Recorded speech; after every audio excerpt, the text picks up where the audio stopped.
back again with another video. I wanted to update on the E6 and what I don't like about it. A couple people have actually messaged me and wanted to know when I was going to make this video and what I decided that I didn't like about the E6 OLED for 2016. This is the E6 65-inch OLED from LG for 2016. Now, what I didn't like about it, well, there was a few things I didn't like about it. Some of them are superficial, some of them aren't that big of a deal, but I'll just jump right into it. This is not going to be a real long video, and I'll just basically show you exactly what I'm talking about here. Okay, so the TV overall is a very good looking TV. Aesthetically, it's pretty pleasing. It's got a nice sound bar in the front, it's got a nice shiny grille with the OLED symbol on top, it's got a nice sheen to it. The back of it actually looks like carbon fiber. If you've never seen one of these in person, it actually looks pretty cool. You're not going to be able to see it. You can kind of see it. And the fact that it's super thin, can't really go wrong there. Now here's the thing that I don't like.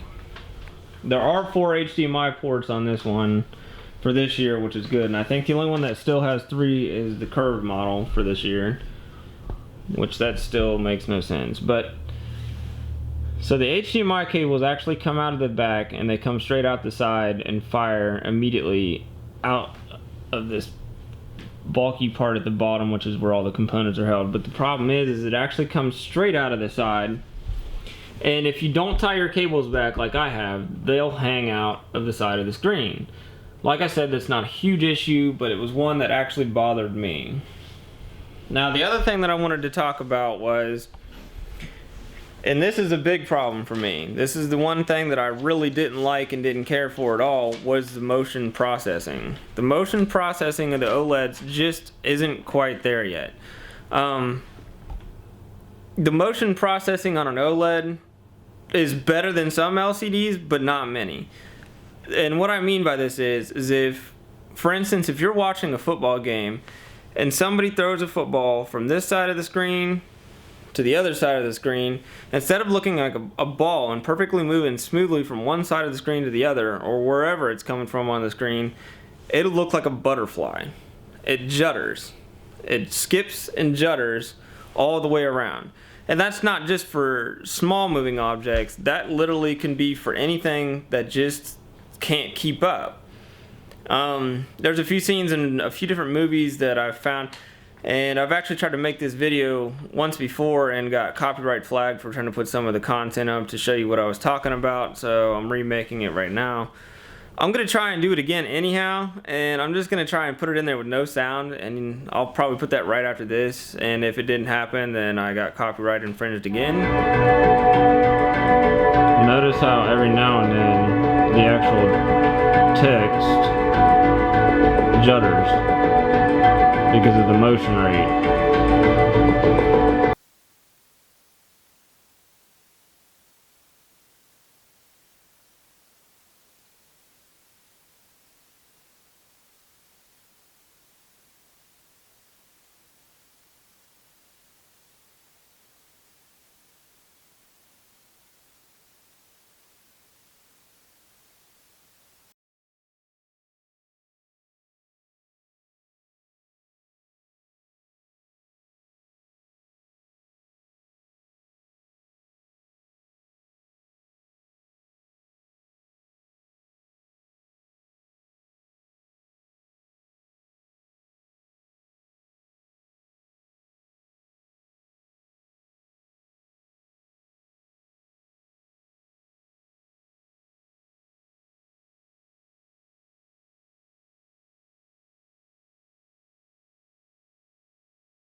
Now, the other thing that I wanted to talk about is the input lag. I'm a gamer, not a huge gamer, but I do play games every now and then. And for me, the input lag is not that significant to where it's like, oh my god, what the hell's going on? I know last year on the curved EG 9600, it was like almost 50 milliseconds, which that's pretty high. This year with the E6, it's around 34.2, I think, maybe. I don't know if game mode actually significantly reduces that or not, but it's not a huge issue to me.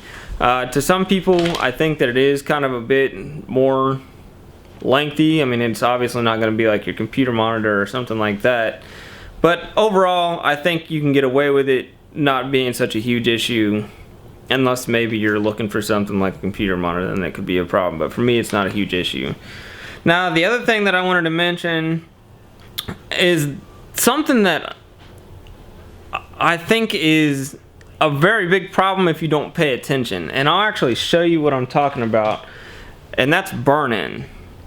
Burn-in can be a pretty big issue still this year on the OLEDs. I've actually experienced it myself. Luckily this year they actually have something that's a filter, or more like a screen cleaner. But I was advised by LG's reps never to use that unless you absolutely have to. It's kind of one of the things that you can only use so many times to where it doesn't work or do its job anymore. But to give you an idea, there's a screensaver on this TV now, which I'm pretty sure it's on all the web OS 3.0. The screensaver basically comes on when anytime there's an idle picture, and I'll probably put a little clip of that on here after this.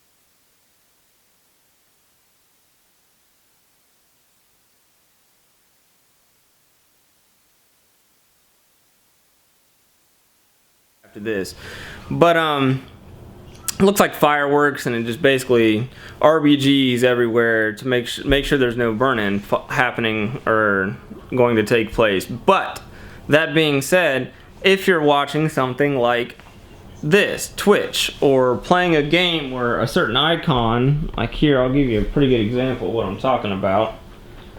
So say I were to be watching Twitch like this, and I left the screen like this, and these same icons displayed the same content over and over and over for a lengthy period of time, those would burn in. And they would burn in significantly if you left them on there, say, overnight. You would have a real problem if you fell asleep right now and left it on like this and didn't have some kind of timer activated on your Xbox or whatever console or whatever you're using, and then also on the TV. If you didn't have some kind of timer, you'd be in trouble. Even better yet, if you were to have it like this, and you were watching it just like this is just for an example. This isn't just on Twitch. This is on anything that you can use that's going to give you some kind of solid image on a moving picture, or something that stays on the screen that tricks the screensaver of the TV not to come on. And this white bar right here would be your problem. This white bar right here would be your problem. This guy in the corner, well, he might not be such a problem because he's moving. Anything that's white and bright, Twitch up there in the corner, that would be a real problem. This would actually burn in. If I wanted to make this a really long video, I could sit here for about 5 minutes and then exit out of this, and this image will somewhat still be there. Now, for me, that's a problem. I think that it can be managed if you're paying attention. I don't think it could be that bad of a deal. As long as you're paying attention and you have timers set and you know that it's a possibility and you're not irresponsible about it, I think that it's not such a huge issue. But if you fall asleep with your TV on a lot, or you've got games that you play constantly, it could be a problem. Now, those are all the things that I found that I didn't like about the TV. Would I not go out and buy one because of it? No. I think the TV is a great TV. I think that it's still definitely a great buy, and I think that overall the TV, other than the small things that I found wrong with it, is still a pretty good TV. So if you could get it for a pretty good price for a 2016 model, I would still absolutely recommend it. Now, I've heard the 2017 models are a little bit better on some of these areas, and those are the only areas that I can find wrong with the LG OLEDs. Just the E6 model. I haven't tried any of the other ones. I've seen a B6 and I've actually seen the G6, but I haven't had one long enough to comment on it. But I'm really interested to see what comes in 2017, so we'll see what happens, but they're not quite there on the motion processing, and overall that is the only thing that really bothers me. I actually saw somebody online that was passing around a petition to send to LG to fix their motion processing problem. But that's really all I have to say about the TV. If you have any questions, leave them in the comments below. Like, subscribe, why not? I've got another great review of another great TV coming, so look forward to that. Thanks.